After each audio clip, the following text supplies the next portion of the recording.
There's a radical new policy that's going to impact new and used cars. This new radical government policy proposal attempts to technically constitute a ban on Chinese cars.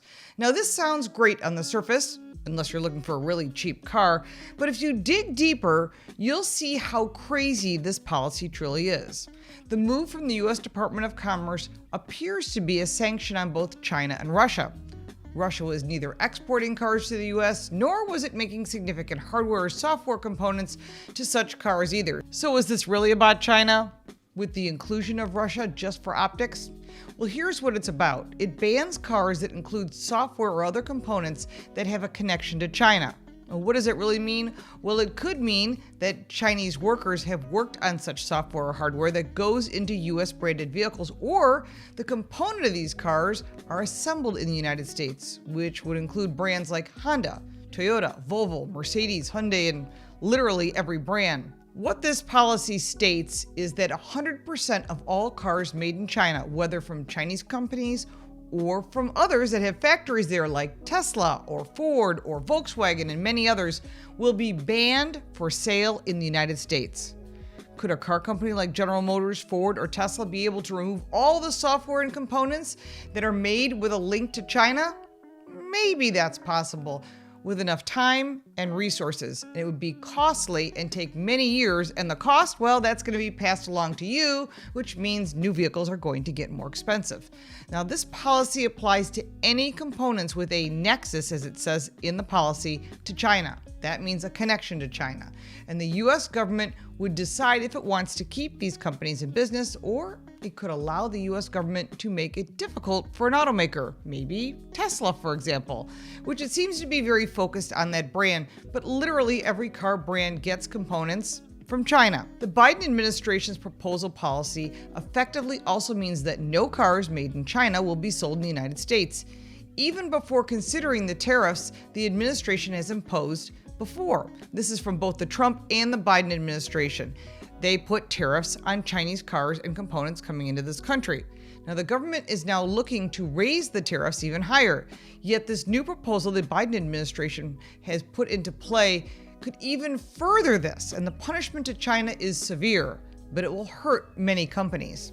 Specifically, it doesn't matter where in the world the Chinese car is made. You may think that it has to be built in China, but Chinese automakers are building new factories around the world as we speak, including Turkey and Mexico, Africa, and countries around Europe.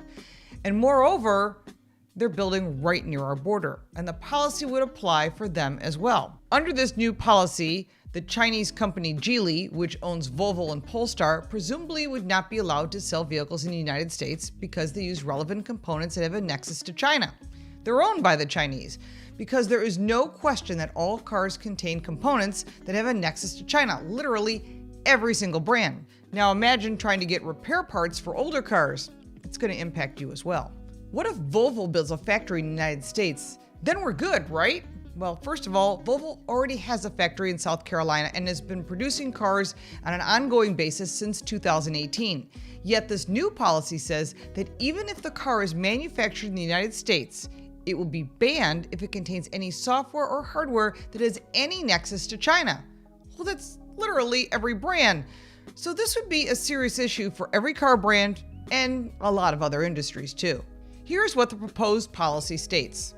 In quote, the rule would also prohibit manufacturers with a nexus to the PRC, which is China, or Russia, from selling connected vehicles that incorporate VCS hardware or software or ADS software in the United States, even if the vehicle was made in the United States.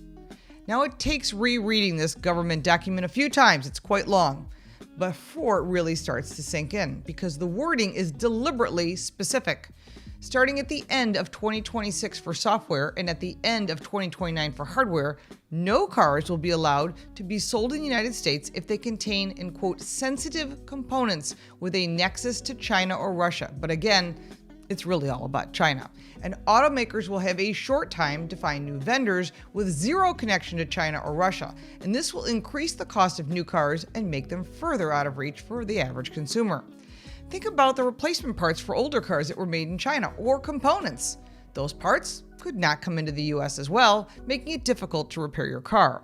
And almost all vehicles will be impacted. And the more you realize the impact, the more it is very clear automobiles are going to get very expensive. Now, there are numerous reasons why this proposed law should be softened or completely canceled altogether. This policy is ultimately a political decision, and it has been presented at the peak of the presidential campaign.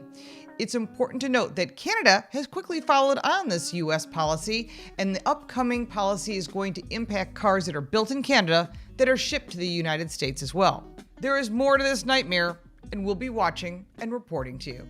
If you like this video, give it a like and subscribe for more videos like this, and check out our car review channel, Car Smarts. You can support me by buying me a cup of coffee, and if you want even more content, check out the links in the description. I'm Lauren Fix. Thank you so much for watching.